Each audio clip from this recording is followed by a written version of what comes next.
So for the last few years, China has been doing something that has never been done in modern history, which is to tie gold directly back to its currency. In simple terms, China wants to rebuild how money works. This is probably the most interesting story you are going to hear this year, and it caught my eye after watching a podcast by TFTC, and it blew my mind.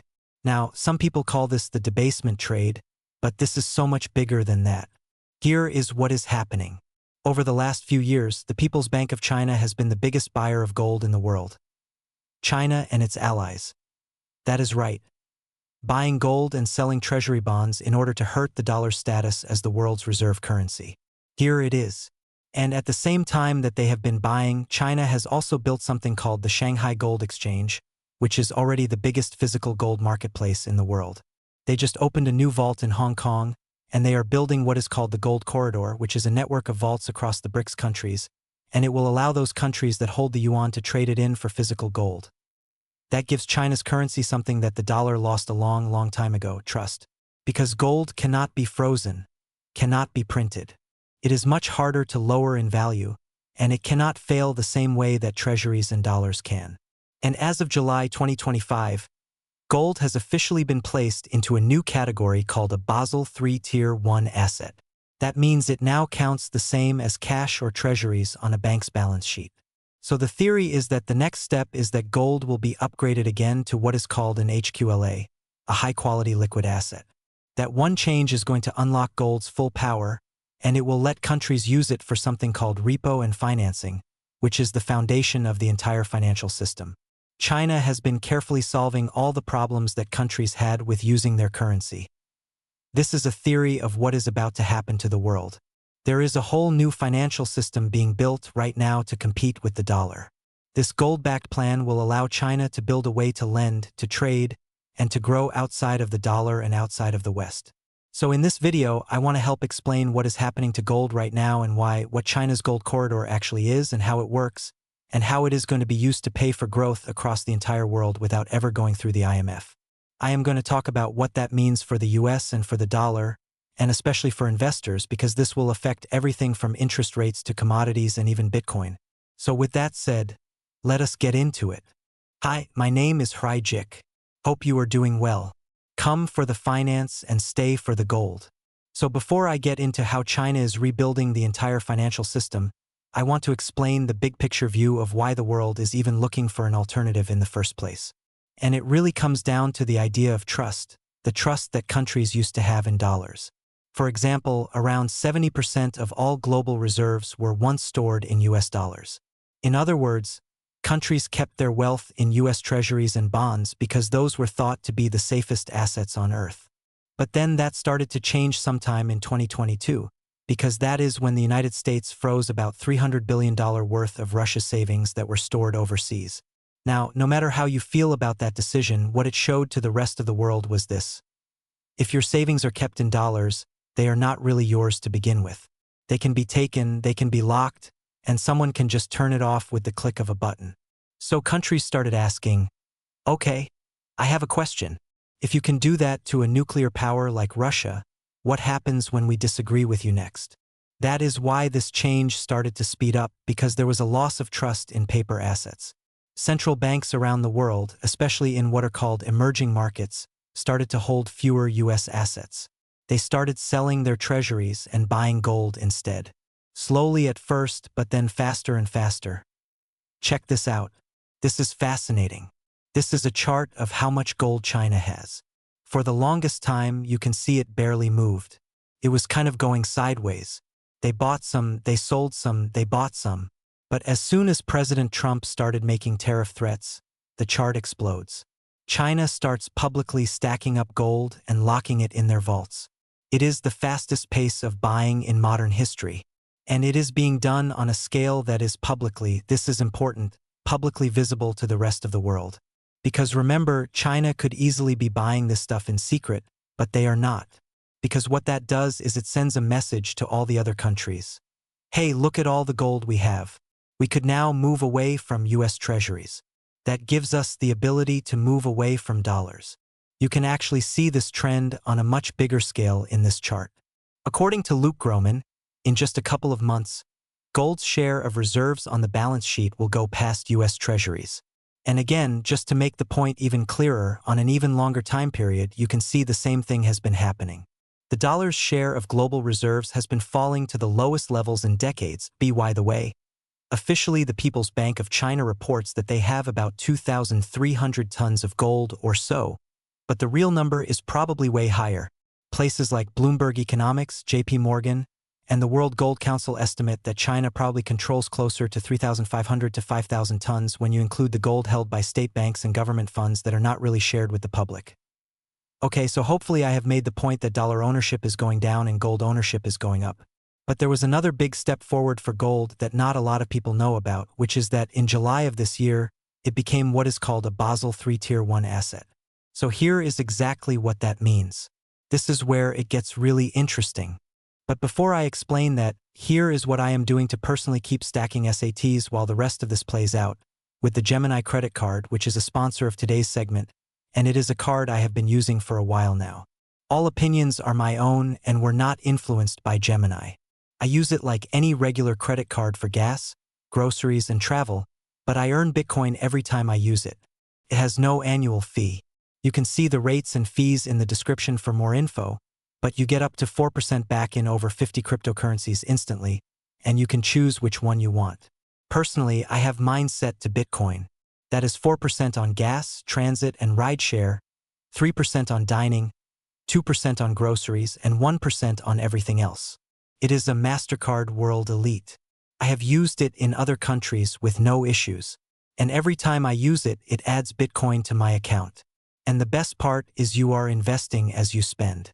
In fact, according to Gemini, cardholders who earned and held their Bitcoin for 1 year saw an average growth of 279%. Those are not your typical credit card points. So if you are interested, click the link in the description to get $200 in Bitcoin when you spend $3,000 in your first 90 days. Thank you to Gemini for sponsoring this segment. And now let us get back to IT.so. Okay, for decades, gold was actually considered what is called a Tier 3 asset under the old Basel banking rules. So what does that mean? Well, it meant that if a bank held, for example, let us say $1 billion worth of gold, it could only count about half of that value on its balance sheet, its piggy bank. The system was literally set up to make sure gold stayed something that banks stored and did not use. But then Basel III came along and it changed everything.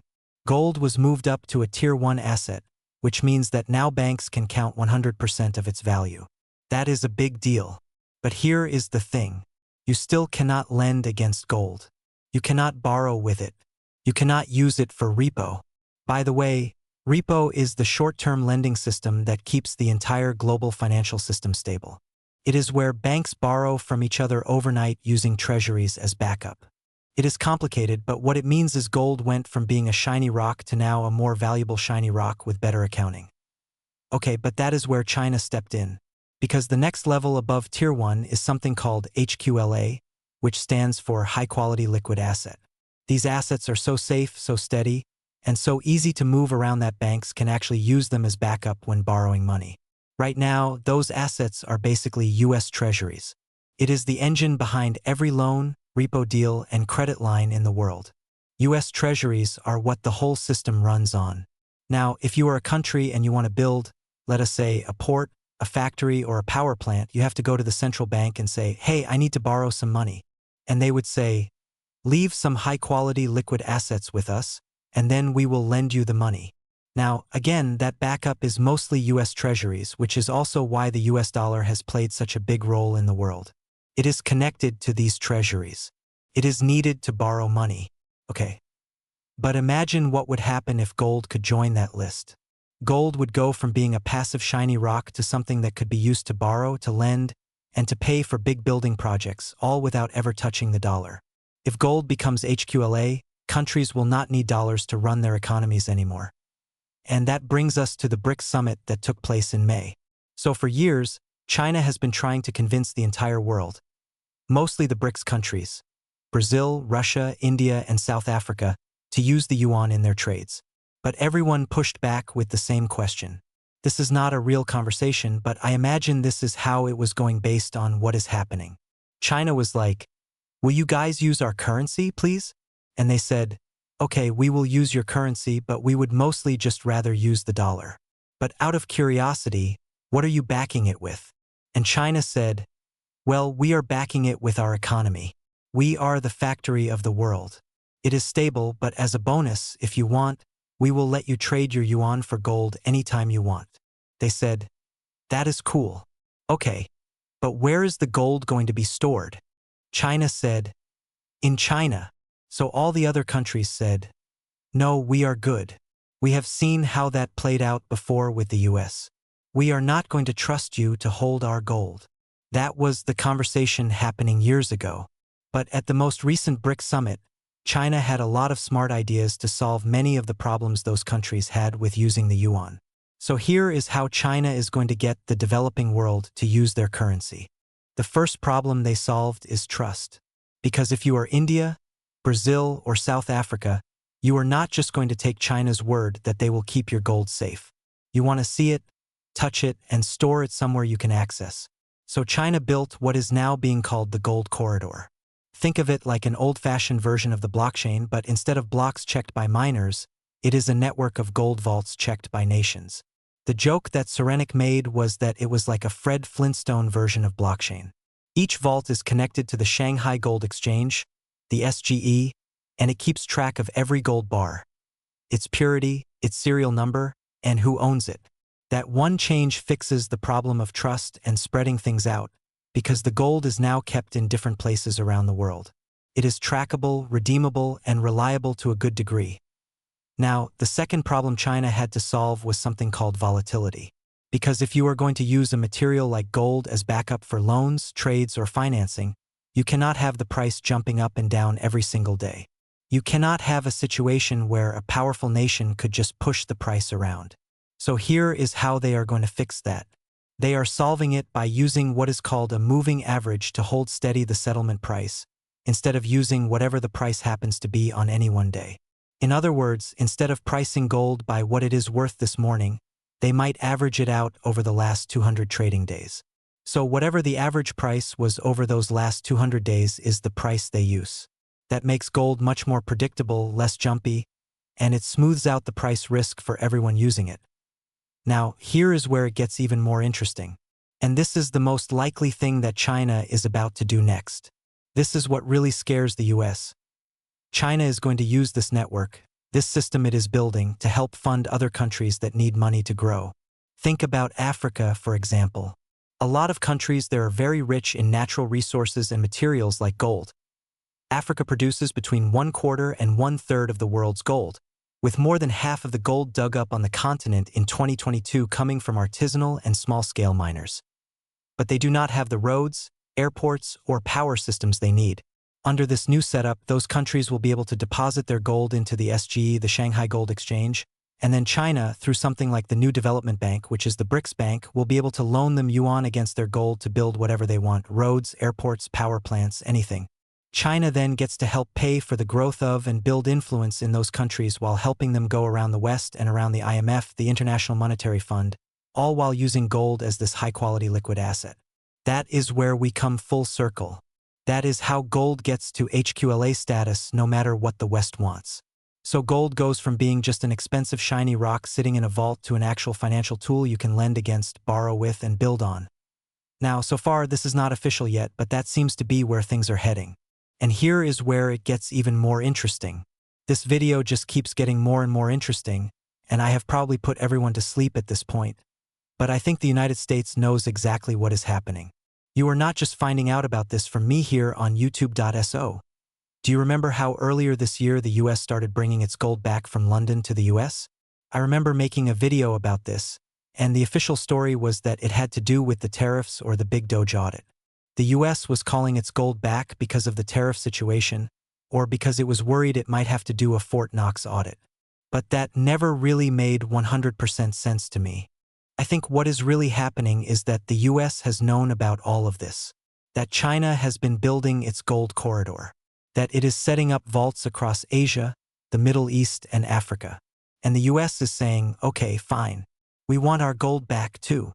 Because if the world is moving toward a financial system where gold has to actually physically move and physically exist, not just on paper but for real, and your partner countries demand the ability to get that gold in their hands, then who holds the gold becomes everything. Who keeps the gold safe? So if the US wants to stay in the game in this new system, it needs to physically control more of its own gold instead of trusting it to sit in someone else's vault. Now, officially, the US holds roughly 8,000 tons of gold, maybe more, which is right now the biggest pile of gold in the world. But a big portion of it was stored and counted overseas for decades, mainly in London. So bringing the gold back to the US is a way for it to get ready for this possible new system, without flat out saying, we want our gold back because the dollar might not be around. So if gold does become a high-quality liquid asset, if it is allowed to be treated like treasuries, then whoever physically holds it has real power to fund the rest of the developing world and use that to build influence over it. Okay, but now on a practical level, what does all of this mean for gold's price? Right now, most big money holders like central banks, government wealth funds, and pension funds keep somewhere around 20% of their reserves, their piggy bank, inside gold or similar hard assets. But now there are new guidelines being shared at places like Bank of America, for example, and what they are saying is that the amount of gold held in reserves should be closer to about 30%. Now, that is a 10% difference. It does not sound like much, but across the entire global financial system, that is estimated to be about $2 trillion worth of new demand. Now, gold is not like the dollar, you cannot print more of it. So that $2 trillion of new demand could push the price of gold to levels much, much higher than we have ever seen before. Some people say that in 5 years we could see gold at double what it is today. Now, I am not personally making that prediction, but it is a very real possibility and it would not surprise me. So then the question is, how will this affect investors and specifically something like Bitcoin? When you look at this chess game being played through this lens, at least to me, it makes a lot of sense why something like gold or something like Bitcoin could have been held back in price for so long. Because if I were a country interested in both as a possible backup plan, why would I want the price of either one to shoot up before I had a large amount of it locked down? So I think what we are seeing is a split. On one side you have China and the BRICS countries building a world where money is again backed by something physical and old, something people can see and touch. And on the other side you have the US, which is the world's biggest sender of paper money around the world. And if China's system is backed by gold, the US will eventually have to compete and respond with something that plays to its own strengths, which could also be its gold. I do not know, but it could also be technology. In other words, if China is pairing its currency with something like gold, then the US could one day be paired with stablecoins or maybe Bitcoin. Because think about it, both give you the same purpose in different ways. Gold represents trust through time because it is thousands of years old. It is physical. It is slow. It does not change much. And Bitcoin represents trust through energy and math. It is digital. It is open. It is fast. It has no borders. It has its own advantages. China's system is about control and hard backup. The US could also have an advantage through hard backup, but with more openness. So for the first time in modern history, I think we might be going into a world where governments have to compete for influence, for the better idea of what money is. And that is something that has never happened before in history. In the past, there was always one global standard, one world reserve currency. But now we could be going into what is like a multi-money phase of history, where gold-backed money is led by China and BRICS, and a digital version is led by the US and the West, built around programmable assets, tokenized assets, and maybe Bitcoin. If that happens, money becomes something that countries and people can choose between. Both are competing for the version of what comes after the dollar. And I actually think both can exist at the same time. And when or if it happens, I think you could see both asset prices reprice very, very quickly. Now, when I say quickly, I do not mean this year. That could mean 5 to 10 years from now, which is still considered very fast on these big timescales. But who knows? I want to give a huge shout out to TFTC for his podcast. I will leave a link down below.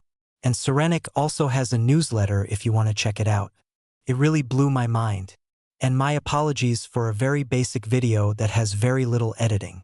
Usually my videos have a lot of charts and things to look at and references, but this one was very story-driven. But it made so much sense to me that I really wanted to share it with you. And I hope you made it this far. And if you did, I would love to know what you think. As always, I hope you have a wonderful rest of your day. Smash the like button. Subscribe if you have not already. I would love to see you back here next week. I will see you soon. Bye-bye.